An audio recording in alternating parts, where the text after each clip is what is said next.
இன்றைய இதமான காலை தென்றலில் அனைத்து அன்பு உள்ளங்களுக்கும் என் இனிய காலை வணக்கம். இன்று ஒரு குறள், அதிகாரம் 31, வெகுளாமை, கோபம் கொள்ளாமை.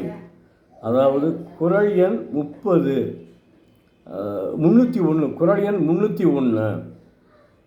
செல்லிடத்து காப்பான் சினம் காப்பான், அல்லிடத்து காக்கின் என் காவாக்கார் என். தெய்வப்புலவர் திருவள்ளுவர் தன் சினம் பழிக்கும் இடத்து அதனை எழாமல் தடுப்பானே அருளால் தடுப்பானாவான். ஏனைய பழியாத இடத்து அதனை தடுத்தால் என்ன, தடாது ஒழிந்தால் என்ன என்கிறார். அதாவது வெறுப்புக்கும் பகைக்கும் காரணமாக அமைந்து தனக்கும் பிறர்க்கும் தீங்கு செய்ய வல்லது சினம்.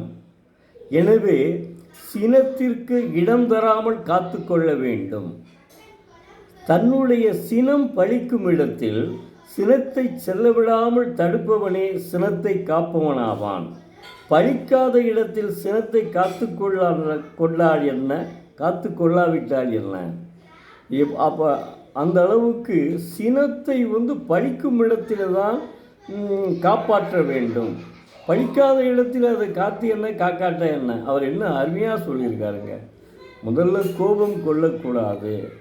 அந்த கோபத்தை பழிக்கும் இடத்தில் கண்டிப்பாக செய்யக்கூடாது. அதனால்தான் சண்டை வரக்கூடிய வாய்ப்பு உண்டு. அதனால் மற்ற இடத்துல அதை செஞ்சால் என்ன, செய்யாட்டா என்ன? பழிக்காத இடத்தில் செய்தால் என்ன, செய்யாத என்ன? முதல் ஆரம்பிச்சிருக்காருங்க கோபத்தை பற்றி தெய்வப்புலவர் திருவள்ளுவர் 301வது குறளில். அடுத்து எப்படி இருக்குதுன்னு நாளையிலிருந்து தொடர்ந்து ஒரு 10 குறளையும் பார்த்துருவோம். ஒரு குறளினுடைய அதிகாரத்தினுடைய 10 குறளையும் பார்த்துருவோம். மாணவ செல்வங்கள் இந்த குறளை, இந்த அதிகாரத்தை கண்டிப்பாக கவனித்து அதன்படி நடக்க வேண்டும், ஒழுக வேண்டும்.